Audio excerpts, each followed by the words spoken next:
High বন্ধুরা, আজকে এক অন্যরকম রেসিপি নিয়ে চলে আসলাম আপনাদের সামনে। আজকে করব বরইর আচার। এই বরইগুলোকে আমি প্রথমে শুকিয়ে নিয়েছি অর্ধেক শুকনো করে, তারপরে এগুলো আমি এইভাবে ছাড়িয়ে নিয়েছি, একটু চিড়ে দিয়েছি।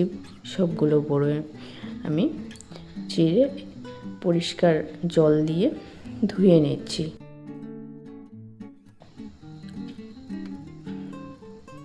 সকল বন্ধুদের কাছে অনুরোধ জানাচ্ছি ভিডিও স্কিপ না করে পুরো ভিডিও দেখার জন্যে। এর মধ্যে দিয়ে দিলাম পরিমাণ মতো লবণ, হলুদ আর দিলাম লঙ্কা গুঁড়ো।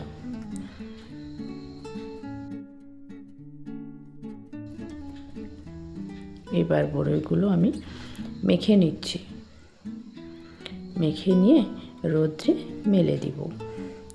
এটা আমি রোদ্রে এভাবে রেখে দিলাম।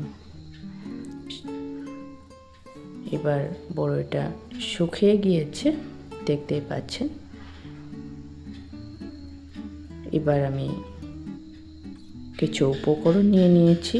এখানে গোটা মশলা পাউডার করার জন্য নিয়েছি ধনে, মহুরি 2 চা চামচ, এখানে 5 ফোড়ন, 4টে শুকনো লঙ্কা, 1টে তেজপাতা আর কালো সর্ষে, এখানে চিনি আর গুড় সঙ্গে নিয়েছি।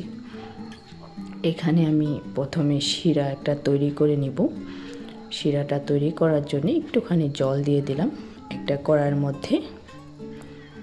জলটা দিয়ে গরম হয়ে আসা অবধি অপেক্ষা করব। তার মধ্যে আমি গুড়টা আর চিনিটাকে দিয়ে দিলাম। গুড় চিনিটাকে আমি একটা শিরা তৈরি করে নিব।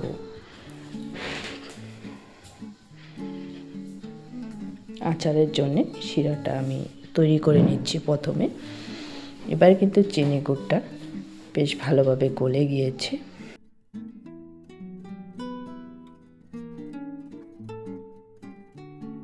এর মধ্যে আমি 3টে শুকনো লঙ্কা অ্যাড করলাম, একটা তেজপাতা। এটাকে প্রথমে একটু হালকা করে ভেজে নিচ্ছি, তারপর এক এক করে মশলা অ্যাড করে দিচ্ছি। মহুরি 2 চা চামচ, গোটা ধনে 2 চা চামচ,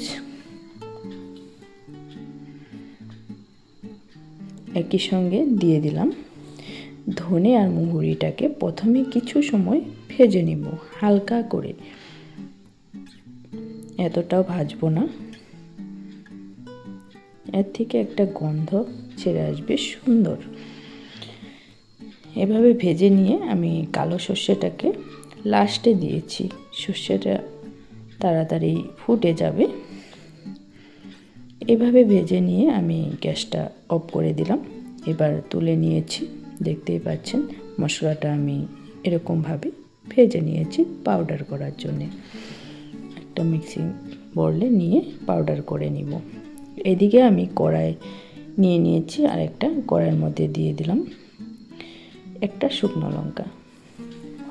শুকনো লঙ্কাটাকে ভেজে নিব ভালো করে। ফোড়নে ওই 5 ফোড়নটা দিয়ে দিলাম।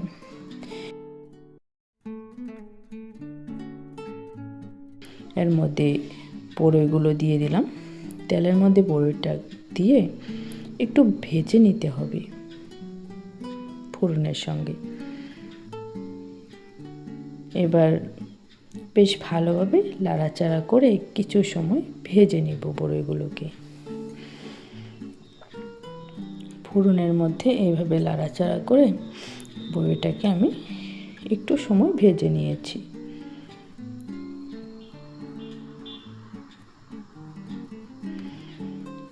ভেজে নিয়ে এদিকে যে আমি একটা শিরা তৈরি করে রেখেছি, এই শিরাটা আমি বরইয়ের মধ্যে ঢেলে দিব।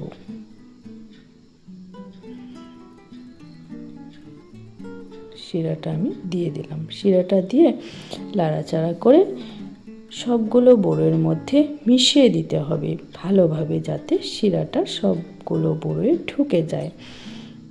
এভাবে মিশিয়ে দিলাম নাড়াচাড়া করে, আর কিছু সময়ের জন্যে আমি ঢাকা দিয়ে দিব।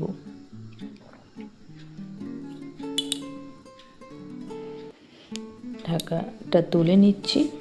এবার কিন্তু বড়িগুলো বেশ নরম হয়ে গেছে আর শিরাগুলো বেশ ভালোভাবে ঢুকে গেছে বড়ির মধ্যে। এবার দেখাচ্ছি বড়িগুলো এইভাবে একটা আঠলো ভাব তৈরি হচ্ছে। এভাবে আমি এখানে এই মশলাটা অর্ধেক ভাঙা করে পাউডার করে নিয়েছি, দেখতেই পাচ্ছেন। এবার এই মশলাটা আমি অ্যাড করে দিচ্ছি। সবগুলো মশলা আমি দিইনি, অর্ধেক মশলা আমি অ্যাড করেছি। এবার এই বড়িগুলো মিশিয়ে দিব। মশলাটা মিশিয়ে দেওয়ার সঙ্গে সঙ্গে দেখতেই পাচ্ছেন দারুণ স্বাদের টক ঝাল মিষ্টির স্বাদে এই বড়ির চাটনি রেডি। এটাকে দীর্ঘদিন রেখে খেতে পারবেন। এইভাবে একবার তৈরি করে দেখবেন, আশা করছি ভালো লাগবে। সকল বন্ধুদেরকেই অনেক অনেক ধন্যবাদ জানাই। আজকের ভিডিও আমি এখানেই শেষ করছি। আবার দেখা হবে নতুন নতুন অন্য কোনো ভিডিওর সঙ্গে। ভালো থাকুন, সুস্থ থাকুন।